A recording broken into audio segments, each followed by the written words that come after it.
Welcome back, guys. For those of you following, I just wanted to give you a quick update before I close this one out and head home for today. For the second time, I actually got caught in the rain at the junkyard, had to go home and get changed, and to make a long story short, I found a couple engines, and it's just some options that I threw up while talking to the owner. I found one with 98,000 miles on it, 3-month warranty, no service history, so I'm a little concerned. Found a couple more with a little over 100,000, pretty much the same status. And where I'm stuck and where I've pretty much made my final decision, I'm going to fix the engine that we have. Just for the simple fact is we know what we have. We know the service history from the day I rebuilt it to where we're at today. It's just very unfortunate that it dropped the valve seat and caused the damage that it did. Other than that, it's a very clean engine. As you've probably seen when I pulled the valve cover off, this thing's spotless. And it's very well maintained, and that's the part that comforts me about fixing this one compared to pulling a used one that we don't have any history on at all. My main concern is the damage on the number 3 piston. I'll take you guys in there in a minute and I'll show it. However, as far as the cylinder walls, they're spotless. You can still see this crosshatch pattern. There's no ridges. It looks like the day I rebuilt it almost. Even the head gasket still looks brand new on it, believe it or not. But the number 3 piston did take some heavy impact, especially the parts that I'm concerned is the outer perimeter of the piston. The reason I'm mainly concerned about that is you got to think about the piston. You got your ring landings and your upper ring landing. If the impact was severe enough, it could have compressed that landing into the ring and seized the ring inside that landing, not allowing the proper expansion and whatnot for that ring, and it will just lead to problems in the future. So that's my main concern. So most likely tomorrow morning I'm going to pop that piston out. I actually started pulling the cylinder head off at a U-Pull-It yard. I got there at 3:45 and the guy's like, you only have 15 minutes. I'm like, I could probably pull this head off in 15 minutes, but it takes me almost 10 minutes to walk back. So I went back and I found the head real quick. I actually got it to the point where I flipped it over and made sure all the seats were still in it. So my plans are tomorrow morning to hit the junkyard, even though it's Sunday and I have some plans with the family in the afternoon.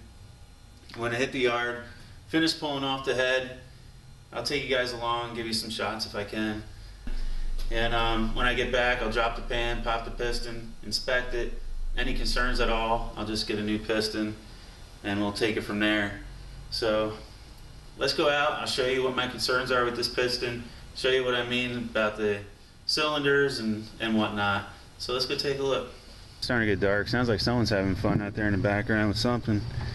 However, I set up some lights out here to try to give you guys a quick shot. Like I mentioned before about the head gasket, you can still read the Felpro print. However, as you can see on the number 4 cylinder, the number 1 cylinder, I got a couple little taps there, where a little piece might have got in there. However, that's not a concern at all.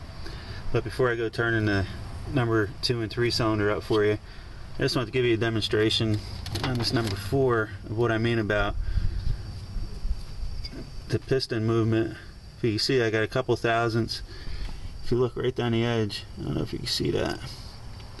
See how I can move that piston slightly back and forth in every direction? Well, that's telling me that the rings are free in the landing. And the same thing on a number 1 cylinder, if you can see that. I know it's probably hard to make it out, but I'm going to take and turn up number 2 and 3 so I give you guys a better shot. I just placed a harmonic balancer on there for a little bit.